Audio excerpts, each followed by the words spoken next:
Very happy because Teacher Carla is very, very helping me in both of sides. That's good. Yes. Ela tá aqui. Estamos no segundo programa do Puxa a Cadeira, Senta no Chão.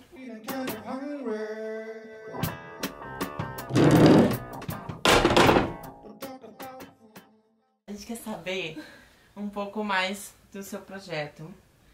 Essa pessoa maravilhosa tem um projeto maravilhoso que eu sou apaixonada, que se chama Project 3. O projeto é sobre empoderamento feminino. Aí ela, louca, foi pra Índia, pro Quênia também. E ela tem lá, o quê? Umas 30 mulheres já, amiga? 31. 31 mulheres.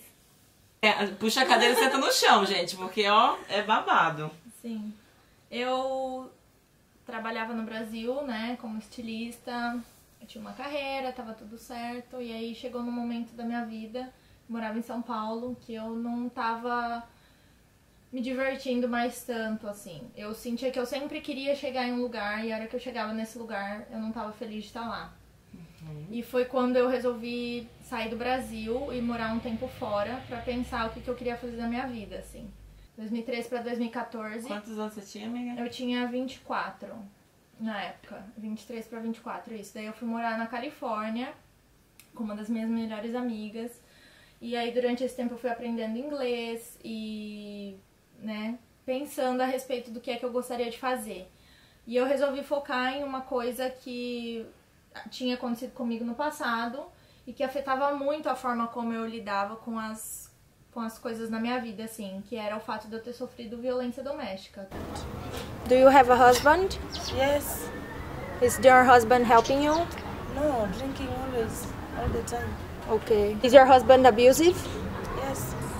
That when we come from these kind of relationships, it's very hard to really break and come out of this, right? Meu pai era bem abusivo, assim, nessa questão de violência, muito agressivo e alcoólatra. E eu sempre deixava isso meio que de lado, assim. E nessa época eu resolvi tirar isso da caixa, sabe? Enfrentar e entender um pouco, assim, por que eu passei aquilo. E foi quando eu cheguei à ideia de usar as habilidades que eu tinha da área de moda, mas para criar alguma coisa que fosse, de fato, mudar a vida de outras pessoas. E foi quando eu criei o Project 3. Então, no começo, eu estava morando ainda na Califórnia, eu comecei a fazer colares de madeira reciclado. Ah, você começou a fazer lá mesmo Sozinha. pra você. Não, pra vender já. Mas pro seu próprio benefício. Só que eu já falava nesse começo que eu queria... eu tô juntando dinheiro, porque se eu vender 100 colares, eu vou conseguir ter dinheiro pra ir pra Índia. E eu resolvi que eu queria fazer isso na Índia, porque eu nunca tinha ido pra lá, não conhecia ninguém, mas eu sabia que a situação das mulheres na Índia era muito complexa. E ao mesmo tempo eu sabia que se eu voltasse pra fazer alguma coisa no Brasil, como eu não tinha experiência, eu tava só começando, todo mundo ia meio que me botar medo. Ou eu ia receber proposta de emprego e eu ia acabar aceitando. Então esse é o motivo que eu ia te perguntar, eu nunca te perguntei isso. Tipo, gente, tem muita coisa, eu já sei da história dela quase toda. E eu sempre fico de perguntar isso pra você, porque... O porquê, assim, o motivo real de você não ter feito no Brasil, mas... Sim, entendi. por isso, porque eu sabia que iam falar pra mim, volta pra área de moda, tem esse emprego aqui, essa oportunidade. Tipo, você é louca, o que você Ou tá você fazendo, é louca, cara? você não sabe o que você tá fazendo, né? Você não conhece ninguém, você não tem experiência na área de impacto social, você nunca trabalhou com ONG. Então, eu falei assim, eu vou tentar, né? Vou pra Índia mesmo e... Fiz esses 100 Era mais colares, confortável tentar um lugar desconhecido. que ninguém me conhecesse, sabe? Eu já não tivesse um histórico e aí foi isso. Daí em 2010... Aí você vendeu os 100 colares e conseguiu ir pra Índia. Sim, aí em 2015 eu fui pra Índia, no final de 2015, e eu tava lá na Índia morando e eu comecei a perguntar na região onde eu tava vivendo se alguém conhecia alguma mulher que precisava de ajuda. Na sorveteria, eu fui numa sorveteria que tinha lá na região onde eu ficava. E uma mulher falou, olha, eu conheço uma mulher que ela tem uma situação de vida bem difícil, E aonde bem é, complicada. amiga? Em Goa. E aí ela me colocou em contato com essa uma mulher. Eu conheci a Farida em fevereiro de 2016, então a gente... Mas qual era a reação das pessoas? Quando eu perguntava isso? Porque é muito bom saber também das reações, porque eu acho que ajuda também nas pessoas que querem começar qualquer tipo de coisa. Não só uma coisa de impacto social, mas também uma coisa de, sei lá, um novo emprego. Que a gente tem as críticas que meio que paralisa, né? E daí como era a reação das pessoas? Não, minha reação. algumas pessoas acreditavam, assim, né? Mas a maioria não acredita. Só que quem precisa acreditar muito nisso é você. Did you expect to learn everything that you learned? Yeah, no. How was the beginning? You thought you could not learn? Yes, it's very hard. But I told myself I can do. I can do. Now I'm doing very, very. Você tem que acreditar muito, de verdade. Assim, e aprender principalmente a silenciar a voz de todas as outras pessoas que duvidam do que você seja capaz de realizar. Então, assim, medo é normal. Ter dúvida também é normal. Só que a gente não pode deixar isso paralisar a gente, a ponto de não... Ser mais alto do que... a não tentar, sabe? Assim, sempre me perguntam se eu não tinha medo, se eu não tenho medo. Eu tenho medo toda hora, até hoje. E tem aquela coisa também, tipo assim, eu sou massa em me procrastinar as coisas pelo fato, tipo assim, ai, não tô pronta. Sim. Você se sentia pronta? Não, mas começa. Não tem que estar pronto. Se a gente tivesse pronto, a gente já era muito louca, velho. Já era um ser evoluído, iluminado, perfeito, maravilhoso. Não somos isso. Esse dia não vai chegar, gente. Então, assim, comece, é mais importante. Gente, vocês estão entendendo? É mais importante começar do que ficar esperando a oportunidade perfeita ou o tempo perfeito. Assim, porque isso não existe, né? Aí te falaram da Farida. Isso. Daí a gente se conheceu em fevereiro de 2016. Eu comecei a explicar pra ela a respeito dos colares. A Farida, assim, achava que era louca. Porque ela olhou aquele monte de lixo. Ela super, assim, tendo que correr pra trabalhar muito, pra sustentar 4 crianças, morando num barraco na selva. E, assim, eu ainda querendo que ela aprendesse a fazer colar. E ela, assim, não podia acreditar, mas ao mesmo tempo ela não conseguia deixar aquilo, porque ela acreditava que era uma oportunidade, sabe? Então eu pedi pra morar na casa da Farida por um mês, na época, no começo, porque eu queria ver como é que era essa vida dela. Assim, eu perguntei pra ela qual era o maior problema que ela enfrentava, e ela falou assim que ela nem sabia me dizer. Então eu resolvi que eu queria viver na vida dela. E ela morava nessa floresta. São 4. Ela tinha 4 filhos. Crianças. Tem 4 crianças. Isso. E crianças, tipo... Eles, na época, o mais novo tinha 9 anos e o mais velho tinha 16.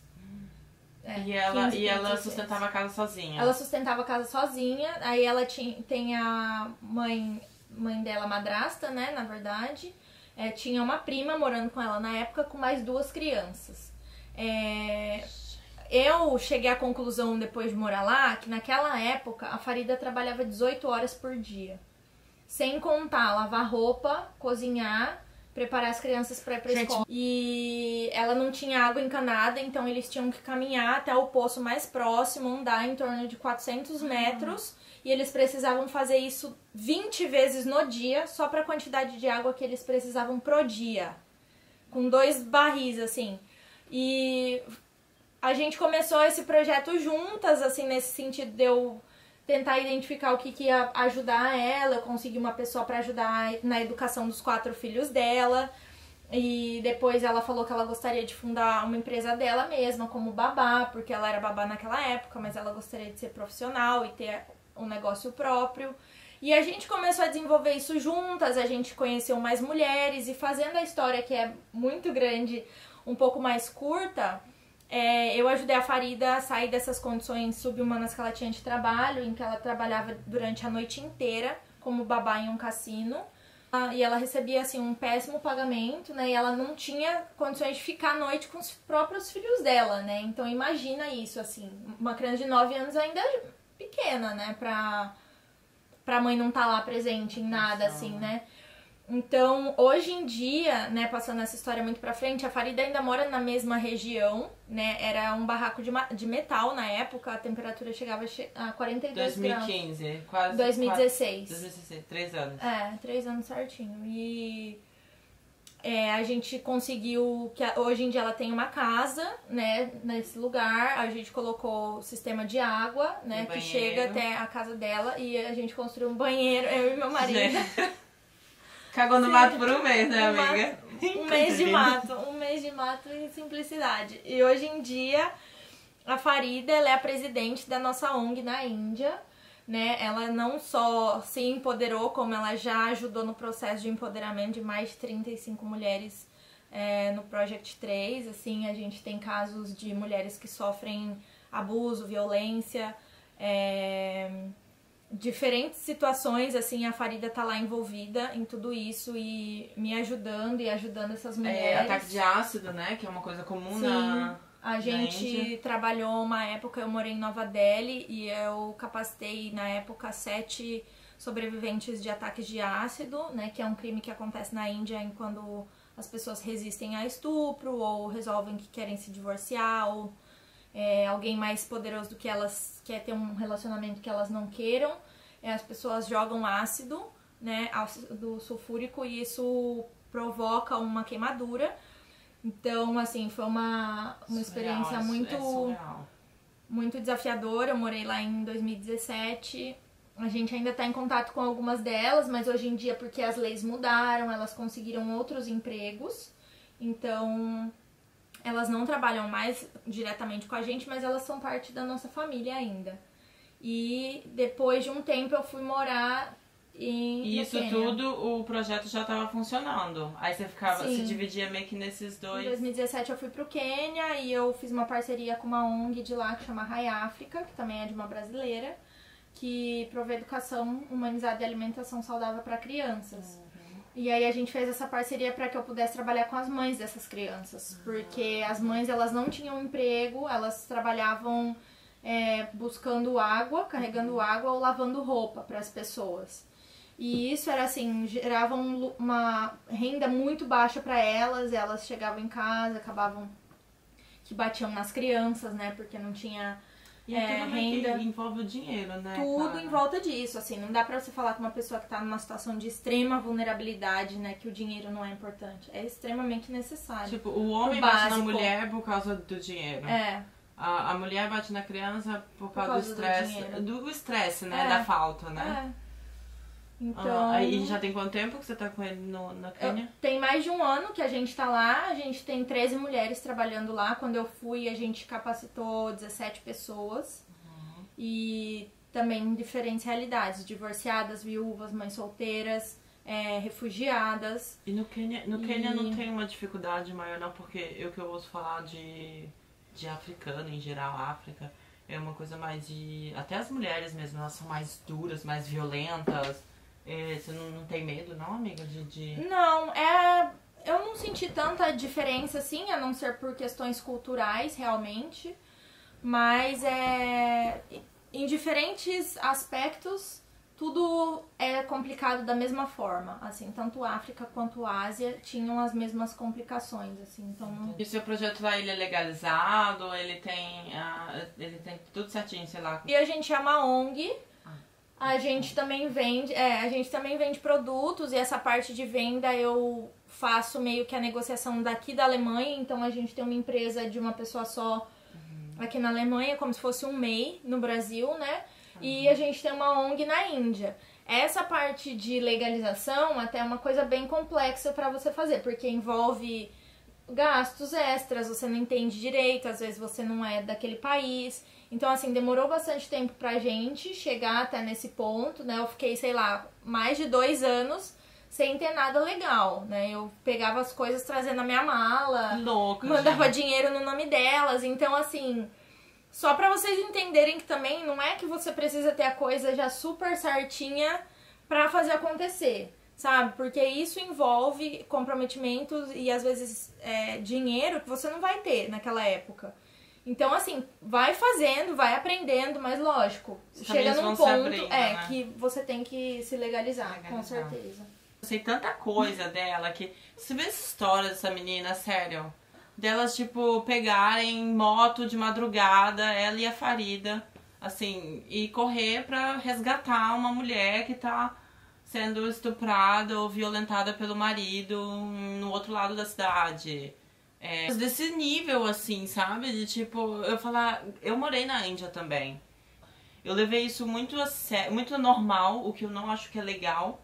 Sim. Porque a quantidade de miséria, assim, na Índia é tão grande, que, sei lá, eu não consegui nem ter o parâmetro, sabe? De nada. Eu tive mais o meu choque cultural da Índia veio depois, quando eu saí da Índia. Sim. Que foi onde eu realizei. Porque quando eu entrei lá, eu sabia que eu ia ver aquilo. Uhum. Então eu já cheguei tipo, tá, é isso e pronto, acabou. Mas quando eu vivi lá, nas condições maravilhosas, porque eu trabalhava como modelo, eu tinha um apartamento, eu ganhava por semana o que uma pessoa ganhava no mês, sim, sabe? Então, tipo assim, uma realidade totalmente diferente, que não é Índia. Mas mesmo assim, eu tive a possibilidade de ver, e quando eu saí, que caiu a ficha, assim, falei assim, cara, como pode? Calma com as pessoas. Como pode? E essa louca, ela se arrisca aí no babado inteiro, se joga e cata as mulheres e põe as mulheres pra trabalhar. E eu vou deixar aqui o Instagram, o site, o YouTube, tem tudo aqui, vou deixar tudo aqui nas inscrições pra quem quiser se aprofundar um pouco mais. E ajudar também, né, amiga? Com certeza. Tem vendas no site. Sim, quem quiser comprar algum produto feito por nós, eu digo nós como um time, mas quem faz todos os produtos são essas mulheres, né? Então o Project Tez é um projeto de capacitação para devolver elas para o mercado de trabalho, né? Com dignidade, e tudo é feito com mão de obra justa. A gente tem o nosso site, você pode comprar também pelo Instagram, se quiser saber mais alguma coisa, entre em contato com a gente lá. E se você gostou dessa história, compartilha. Com todo mundo. Se inscreva. Se inscreva no canal. Essa maravilhosa. Obrigada pelo convite. Tchau, gente. Tchau.